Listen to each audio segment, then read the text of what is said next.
Hello there. So, I'm finally getting around to this. I was meant to get to this sooner, but things got in the way. I have a working oven again, though, which is nice, but that's a boring story for another time. Anyway, here we go. I'm going to start with the Corsair, as promised, with all these lovely goodies I've got to go with it. And traditionally, you start with the cockpit, and there's a lot of stuff that's going to go into the cockpit. There's a lot of photo-etch stuff, a lot of pipe work and detailing.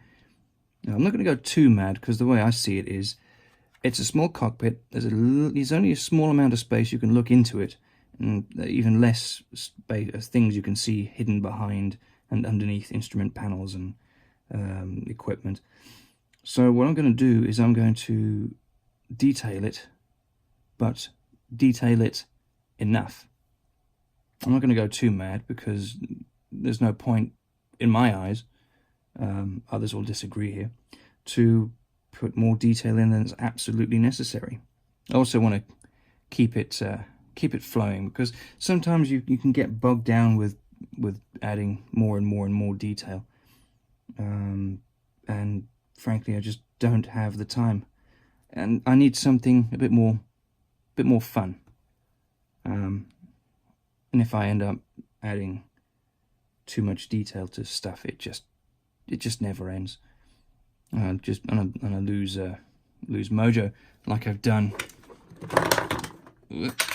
with this guy. Yeah, I've added a lot of stuff in there.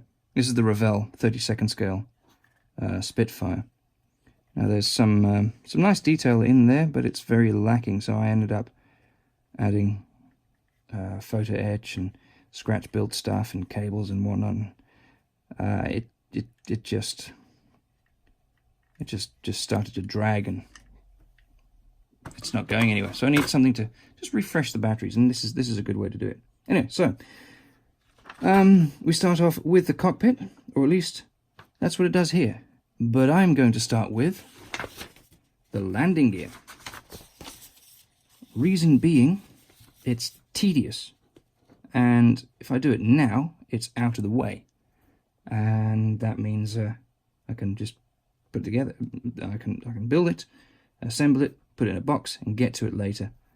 Because it tends to end up at the end of the build, and you're already sort of, sometimes you find that you're starting to lose enthusiasm at a certain point, sort of plateaus. And when you get to the landing gear, you go, it's just too fiddly, and you risk half-assing it. Making them it'll do and slinging it under the bottom of the aircraft, and it can suffer because of that. So I'm going to start with it. Now, the added detail work that comes with the Photo-etch set by Eduard has a fair amount of nice stuff in it. There's brake lines, there's scissors for the oleos, all kinds of neat stuff. But it does mean that I have to remove bits and pieces and chunks of plastic. Case in point, there's this little block here, which is this little chunk. If you can see that there, the big square thing, which has to be completely removed to be replaced with, where are they? These, I believe. 28. These fellas, right there. The thin Photo-etch just adds a nice realistic thinness to it, because aircraft are made out of sometimes ridiculously thin bits of metal. So yeah, that's one of the parts I need to remove, which is fairly chunky. Also, the scissors themselves are fairly chunky. They also need to go. Obviously, I won't bore you people with all that cutting and sanding and tediousness. So I'll see work it into the edit, as it were. But it just gives you an idea of what needs to be removed on these struts alone.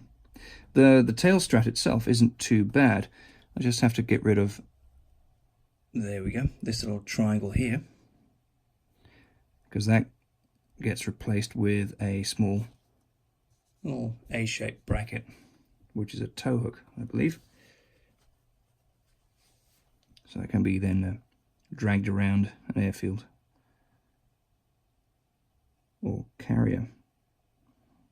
So yeah, it's not too much on the back there, so that helps. And there is a bit of a mold seam in there, which I'll have to get rid of, mostly because I need to glue some Photo-etch detailing on top of that, and because it's unsightly, of course. And there's another one there. The most fun bit are the ejector pin marks on the main struts, which is just not helpful. This is a kit, though, that stems from about 2001, I believe. It's early 2000s. More modern kits would have a little nubbin next to it, which would serve as the ejection point. But in this case, it's unhelpfully on the strut itself. So I will have to fill those and sand them round again, which is always going to be a challenge. It's hard enough when it's on a fuselage section, but this is potentially a pain, because you'll end up with a lump, or can end up with a lump. And for some reason, none of the putties or fillers I have ever work. The best thing that works for me is good old-fashioned super glue. So I'll probably be using that. Hopefully a gel super glue, because that holds its shape and creates a nice bit of lump of material that you can actively file and sand away. Cool. And when we're done with that, we'll be adding the resin wheels, which I'll have to remove from their casting stubs. And the hubs themselves, they will need to be sanded down to about that line there, so we get nice open spokes, and theoretically that should drop into here. There's not that much of a difference between these and the kit wheels, but the main difference is this nice blocked diamond tread pattern that's absent on the kit wheels. Otherwise, there's not that much in it. You can quite happily use the kit wheels. I just went with these because I could. Let's see if that fits. Yeah, okay, it does fit. This is obviously the wrong way around. It's not a bad thing to check that. That means I don't have to sand around the outside. Because between you and me, I really hate sanding. Anyway, we'll get to those later. I've got a cool toy for masking them as well, which I'll show you in a moment. So, yeah, I'm going to get to work removing these from the sprue, or runner, and removing these blocks and scissors.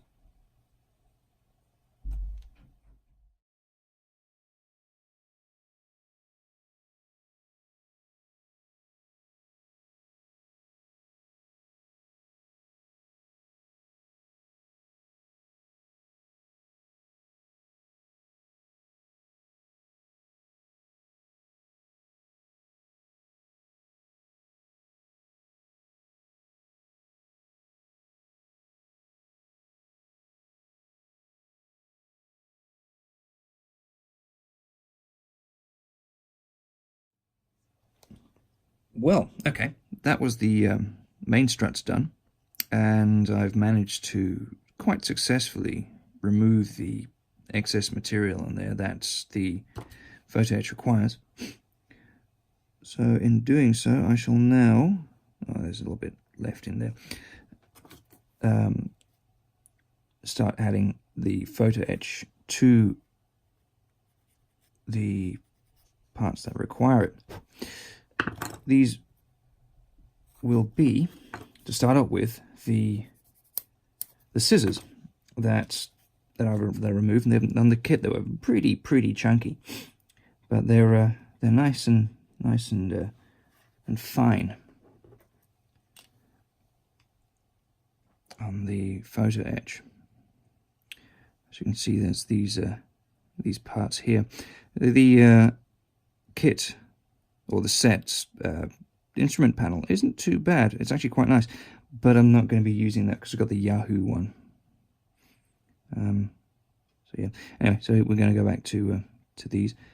I will add the yeah, I'll start to add to these now. I'll fix them with this stuff. I tend to apply it by putting a drop in some in the top of a Pringles tube. This is polypropylene. Nothing sticks to it, so I can put the glue in there, and I can pop it off afterwards and use it again. Same works with packing tape, by the way. If you put some packing tape down, you can glue Photo-etch structures together and have them not stick to the packing tape, but you can align them that way. It's a trick I picked up on Doomsday, which was a film I worked on in Cape Town years ago.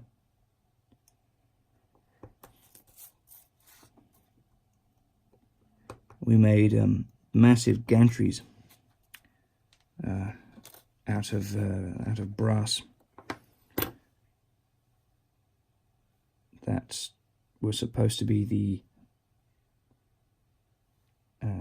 the structures for these massive walls that in the film were erected between Scotland and the rest of the UK, because apparently there was this big massive viral outbreak, not unlike the plague. For some reason that was in Scotland, and in the story, in the movie, spoilers if you haven't seen it, suddenly it's starting to spread to the rest of the UK, and so they need to go up to Scotland to find survivors. And the first thing they go through is this wall, for which we made this beautiful set model. In the times before iPhone, so I don't actually have any pictures to show you. Pictures I do have are long lost. And what I've got here is a little Master Tools Photo-etch bender, or clamp rather. It's not nearly as expensive as the hold and fold, but it works well for what I need it to do.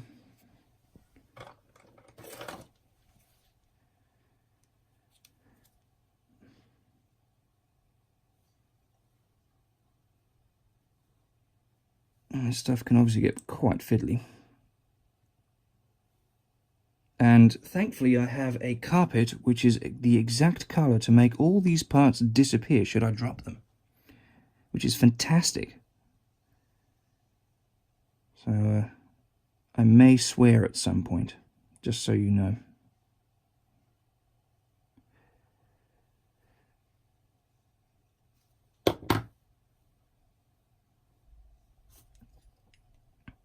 So that was a film by Neil Marshall, who for some reason has a lot of his movies set around Scotland being, I don't know, either full of monsters, like in The Descent, or full of disease, like in, as I said, like in Doomsday. I have a feeling that Neil Marshall may have gotten beaten up in Scotland once. I'm not entirely sure. That was a theory I was running with. So, yeah. What I'm going to do is run a little bead of super glue along the edge. I had hoped hoped I had some toothpicks here, but I don't, so I'll have to run with a needle, or a pin rather, which I clearly used previously, just to make sure that they don't ping open, and seal that edge up nicely. Now this is one of my favorites, is Gorilla Super Glue Gel. It's nice and thick, and gives you, and works great as a filler, which I used on these.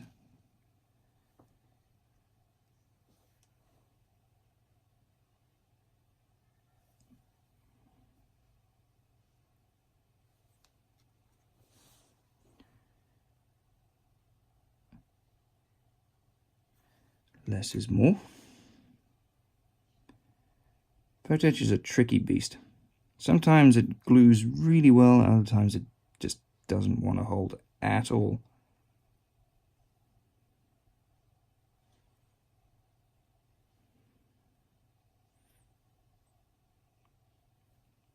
And people will recommend other adhesives for it. Some say super glue, others use epoxies, some people use white glue, PVA.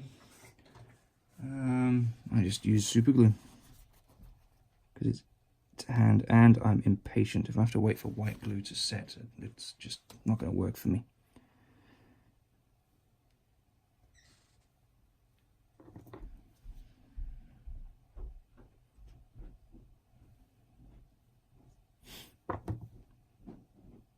Okay, so that is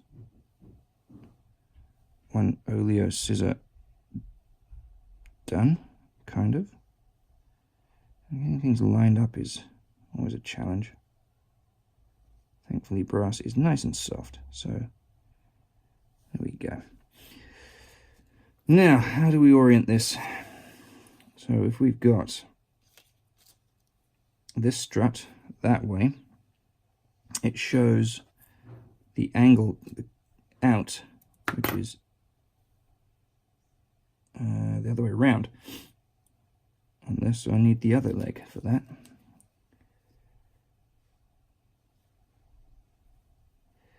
And then this will go, I'm going to assume, in the middle.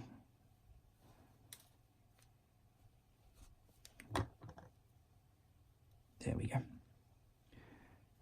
Tweezers, very handy. These came with a Formlabs Form 2 finishing kit.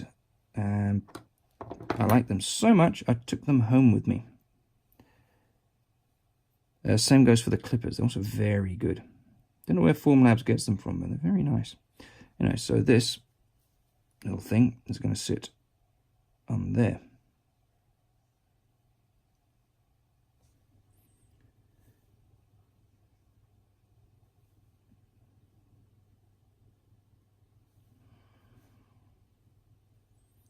Just straighten this out. There we go.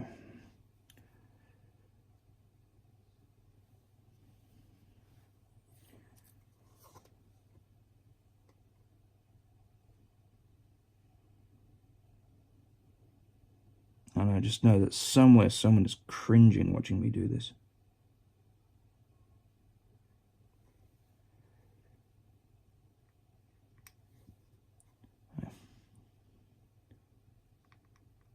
Dabby dabby dab dab.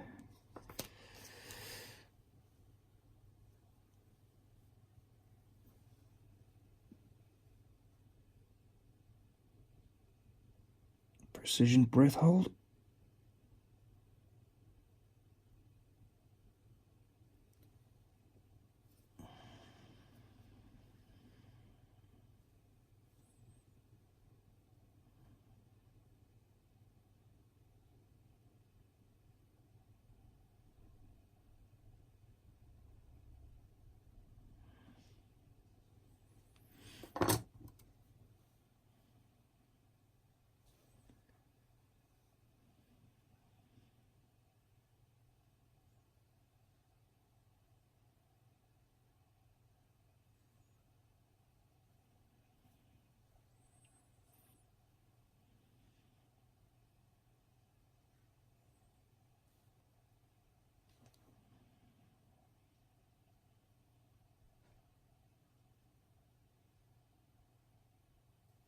there we go.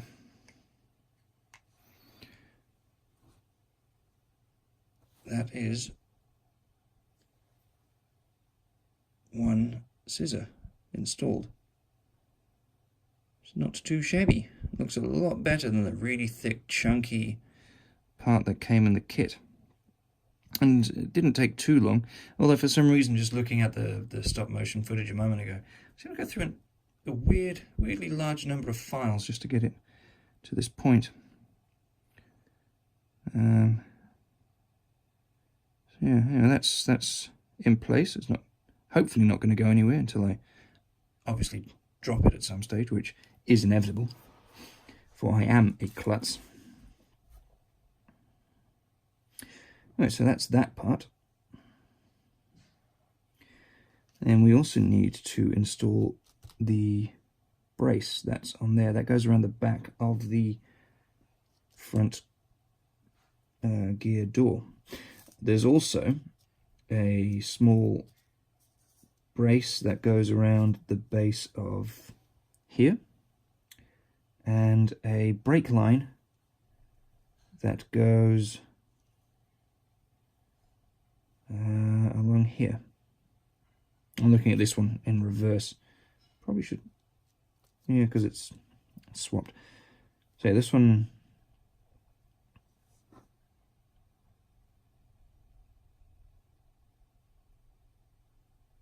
will need,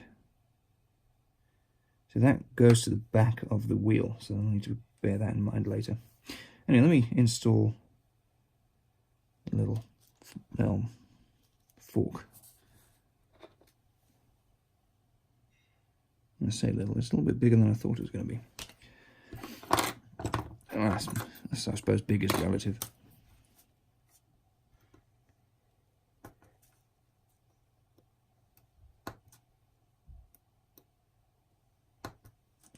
There we go. Neatly stuck to the bottom of my finger, which is an excellent way to lose things.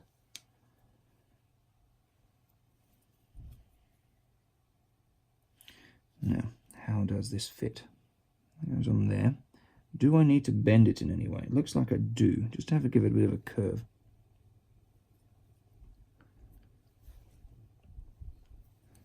Yeah, because it sits flush on there, but it needs to sort of curve around that. So I'll give it a bit of a twirl. I'll put it around the stem of this file. Give it a gentle nudge.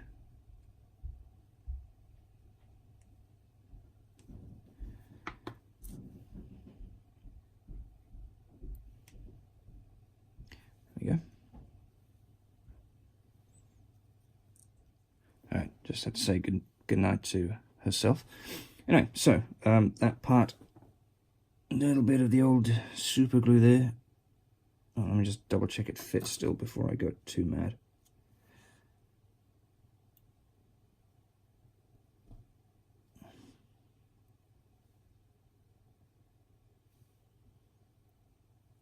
Yeah, that'll do.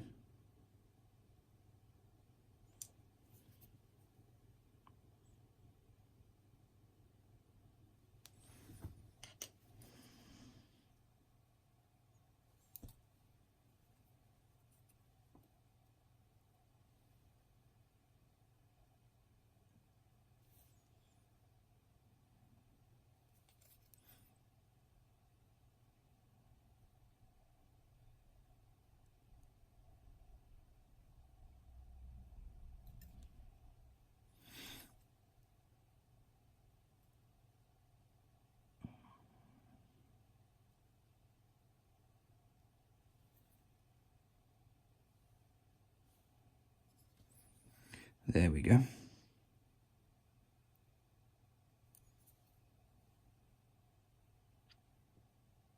That sits there quite nicely.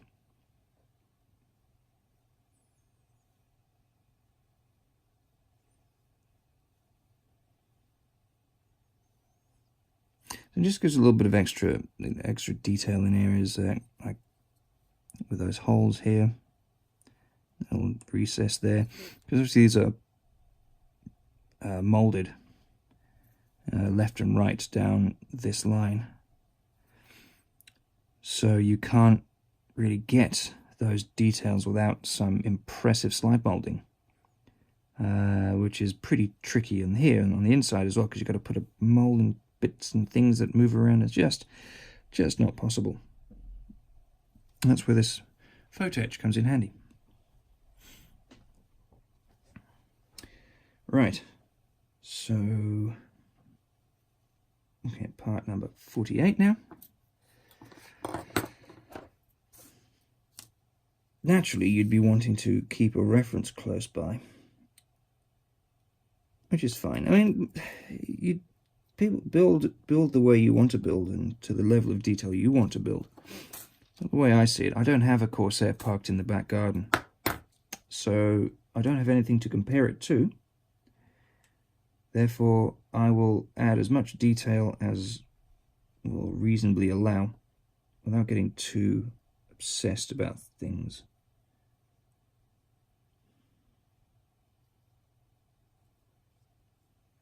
So I said you can keep going and going and going with detail, but at a certain point you just it just burns out. You just don't know where to stop.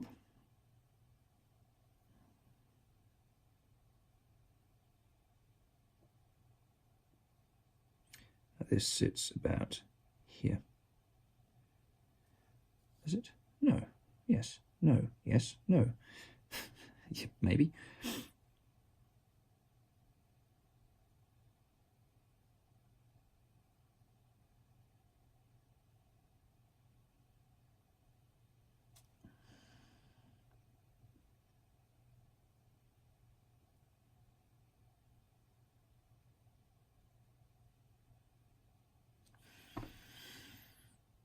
Am I going mad?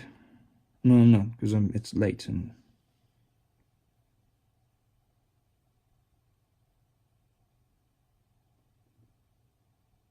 that goes.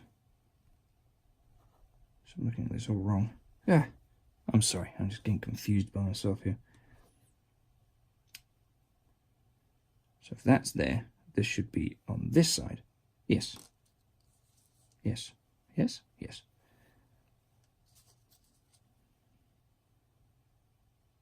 Yeah, that sits about there, and it goes on the front of the axle, so in line with the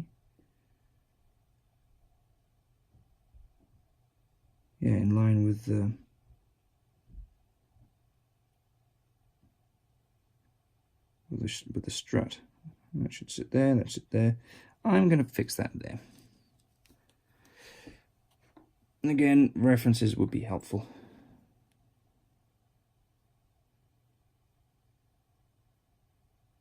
Since I don't have any. Well, I do, but yeah.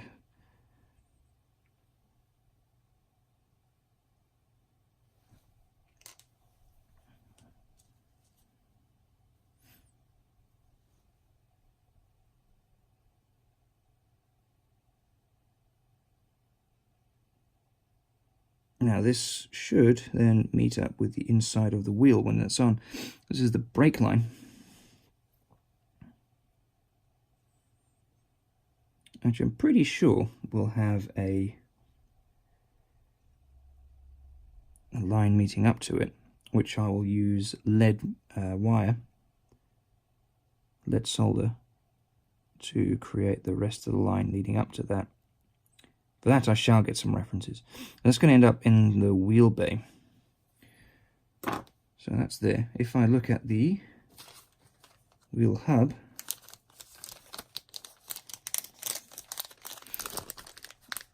that should then meet up with the center there, which is fine. And I've bent it. There we go. It is pretty flimsy, so there's one thing to worry about with these things. With Photo-etch, getting really fine detail, but you handle it wrong and it just goes all sorts of shapes you don't want. Some of you may already know this, some of you may not. Anyway, that's really adding a nice bit of extraneous detail on there. even if it is just for give it some visual interest. So that's that. Now to mount that bracket, I need to install one of these fellas. They also have a nice natty little ejector pin mark on the inside.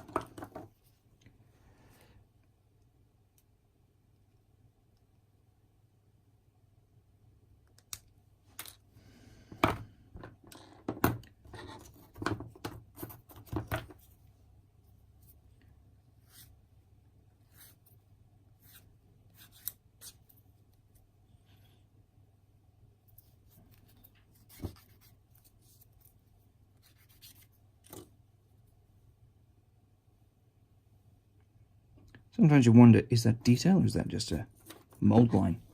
Which is normally not so bad on Tamiya kits. I mean, this is a slightly older one already, so there will be some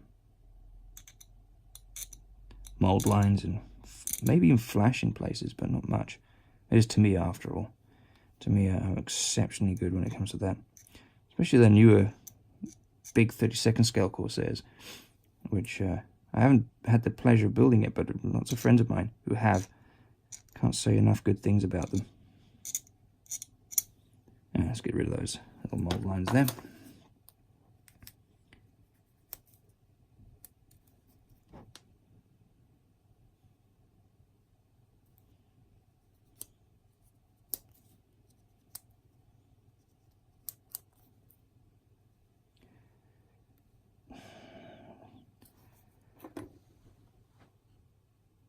Note the incredibly awkward ejector pin mark right there. Right about here. So obviously, I'm not going to worry too much about that, because the fill and sand that is, yeah, no, I'm not going to get that uptight about that. Yeah, that'll do.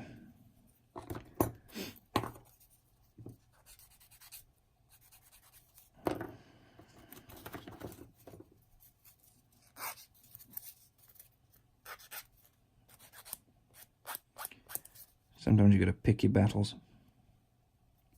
I mean, really, if you can see that, and I know one or two people who go, ha, ha, ha, but you've said it, you pointed it out now. I know who you are, Jeff. But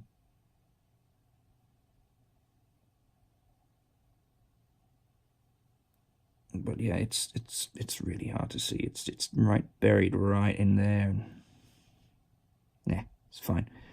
It'll do. So this clips in under there. Those clip into there. A little dab of the Tamiya extra thin. Lovely stuff, this.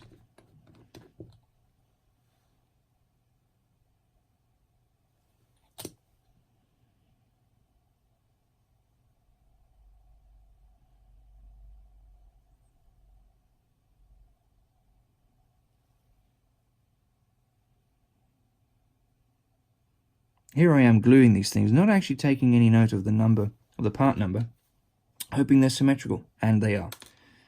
Always check your parts, folks. They're not always symmetrical, so like in this case. That could have been very embarrassing and very awkward. And there we go. Stuff dries pretty swiftly as well, which is nice. It works a lot better than those clunky tube glues that leave this big blob of cement in places. It doesn't even hold all that long either. I've had models using that tube cement just fall apart on me after a few years. This stuff basically just welds it together. So that's now this. Once this is on, this shouldn't ever come off again.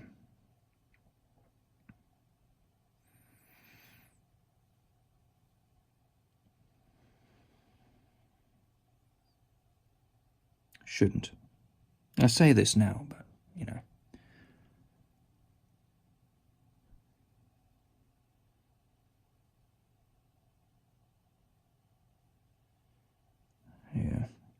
So I was hoping to have done this video earlier this weekend, but things got in the way.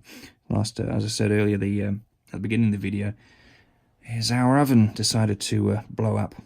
The heating element for the top grill went with quite a spectacular flash and bang, and took out 2 of our fuses. We've only moved into this place a few months ago, and at that point I realised that the fuses still use fuse wire. I hadn't actually opened the electrical box yet to see what was in there. So that will need upgrading, I think.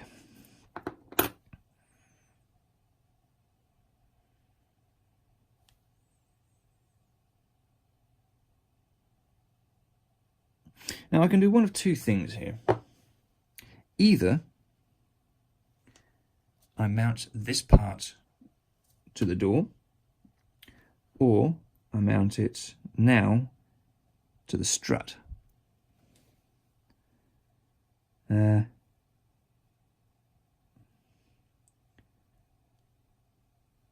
This is where a bit of planning comes in handy.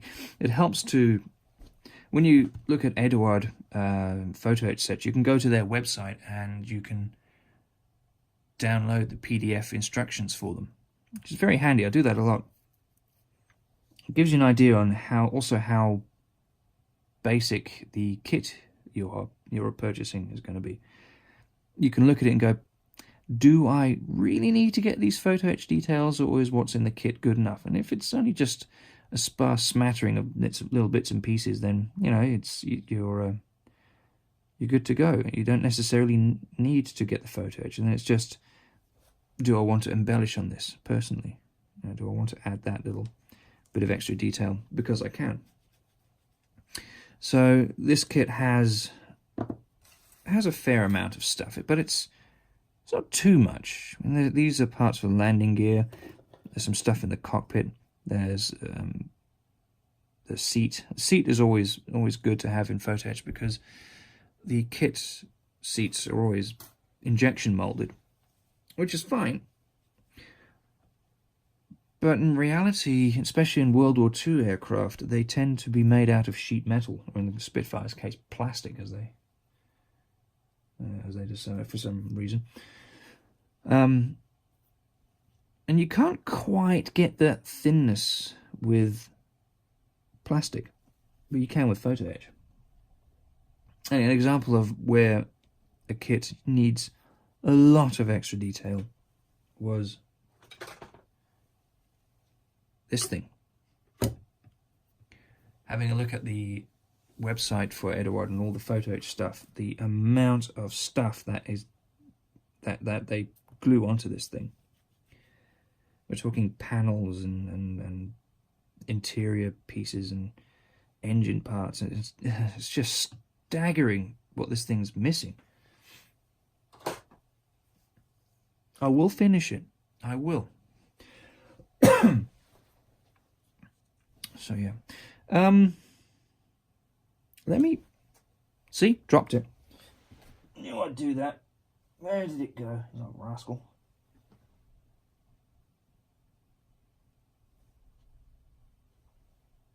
Yeah. I'm sure I'll find it in a moment. I'm going to stand up, then reassuring crunch. Anyway, what I was going to do is check the instructions to see if... Yeah, see, you can see in the image there already, is that the part of the landing gear fixes to the airframe. Or does it? No, it does not. It fixes to the strut in 2 places, which I have down here somewhere.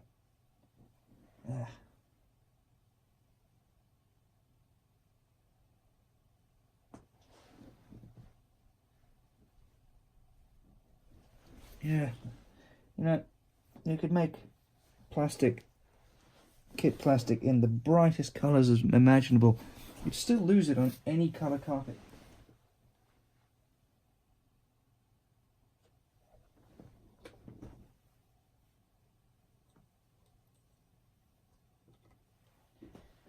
It's down there somewhere. But I've got this one. as well. So it attaches to that bracket and this part here. So what I'll do is I will remove the part from the tree, sprue, runner, whichever you want to call it, and use that as a guide or as a jig to get the correct angle on that part. Where did that bugger go? So the next 15 minutes will be me crawling around under the desk trying to find that strut.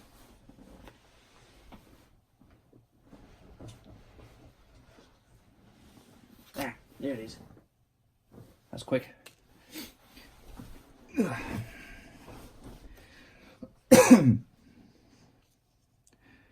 Right, so we are dealing with the starboard strap, which will need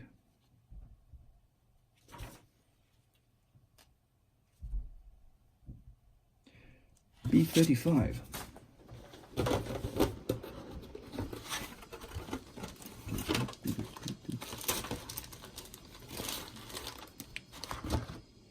we go. That's one of these fellas. That guy. So that fella there.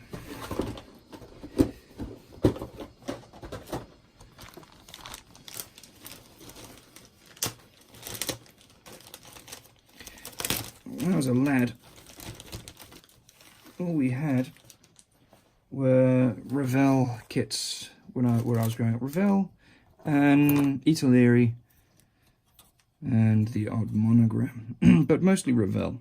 And Revell, until recently, didn't do the whole labeling of the runners and sprues with letters. So it was it's like it was a very posh kit, very expensive, no, very advanced. You know, you had something kit when they put a number or a letter on the sprue. It was quite a thing back then. Little did I know, I was at the toy shops where I used to buy my model kits, just didn't bother getting the good stuff. I mean, there's nothing wrong with the old Revell kits, it's just that by today's standards they're a little bit lacking. I've got very fond memories of them though. One of my favourites growing up was the monogram P61 Black Widow. It's a very cool kit. I remember I bought it when I was moving to the house that used to belong to my grandparents. My dad bought that place, and there was the toy shop around the corner. Back then, still stocked model kits. Hasn't done that in decades now. Apparently the kids are all into them video games and such. Right, so that goes there, that'll go there, and that bracket will fix between here. See, it was quite sad to see over the years how the model kit department in that toy shop just got smaller and smaller and smaller. I was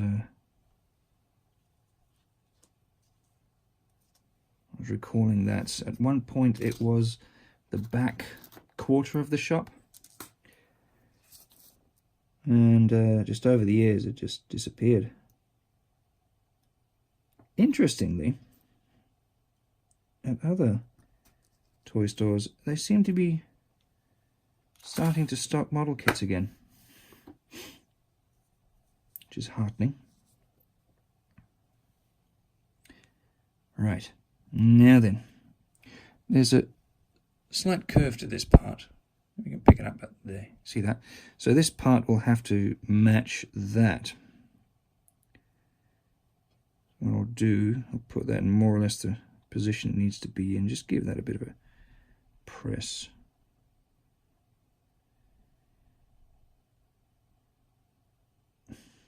I'm wondering if it's not better to mount this to that.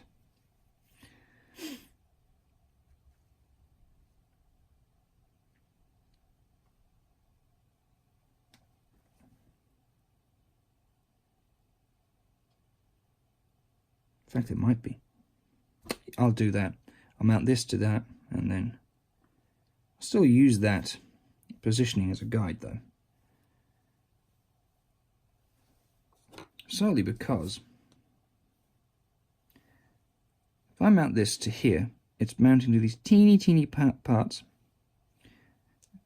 and it'll absolutely ping off into outer space, so much as just looking at it. So I will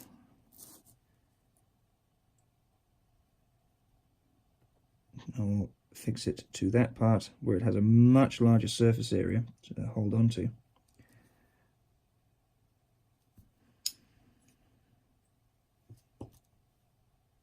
And then I can be sure that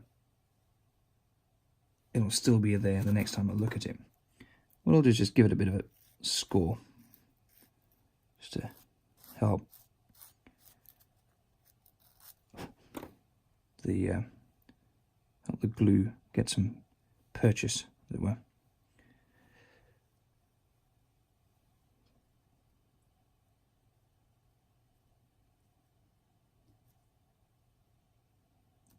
I'm not going to bend these to the correct angle just yet. What I will do is just give them an angle so that when I do fix them in their final position, they will sit where they should do. So I just bring them in.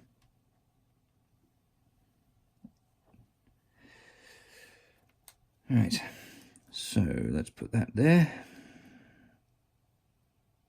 I'm going to line that up. It looks like it just sits in the middle of that archway, of that arch. So they sit, it sits center line along here. So there, which is where I will attempt to fix this part.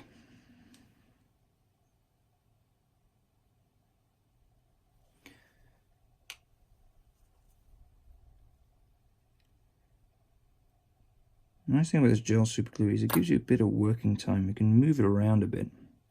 Not too much, of course, but just enough. Get it more or less in position where you more or less need it.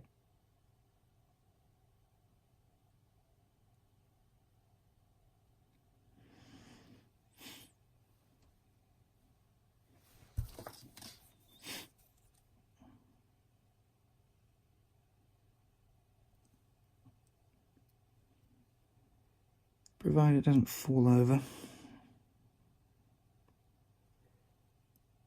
There. And smoosh. And if worse comes to worse, you can always peel it back off, scrape off the super glue and pretend it never happened. I should stop dropping things.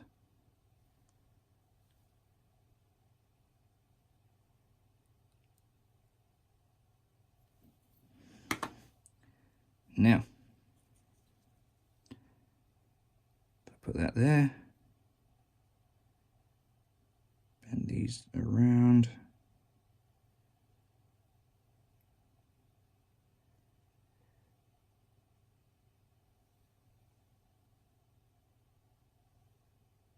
that lines up more or less where I need it to be.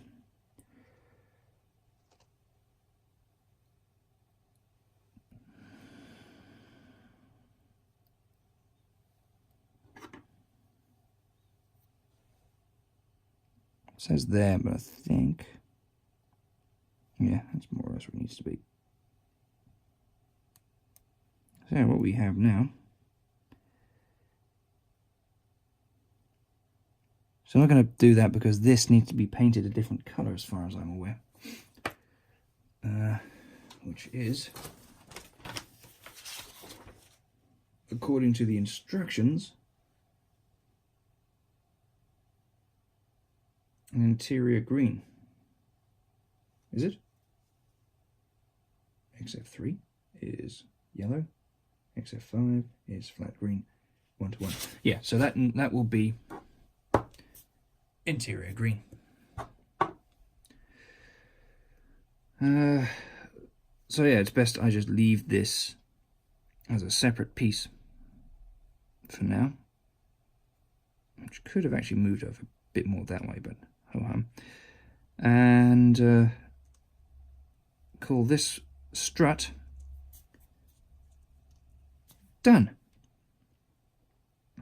I won't go through the tediousness of showing the other one because it'll be the same, just the other side. And adding the detail to the other components on here, it's fairly straightforward and not very interesting. So I will call it a night with this video, and we'll be continuing this, adding these bits and pieces to the undercarriage off camera, so that next time I will be painting these using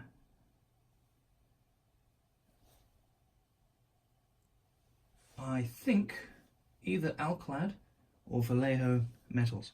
Haven't decided yet. And when that's done, I'll be giving them a wash and a bit of a weather, and taking these a little bit further, then putting them aside, and then we will start on the cockpit. So yeah, thanks for listening to me waffle on about bits of plastic. Thank you for being patient when I scurried around on the floor looking for this thing, and I will see you next time. Thank you very much.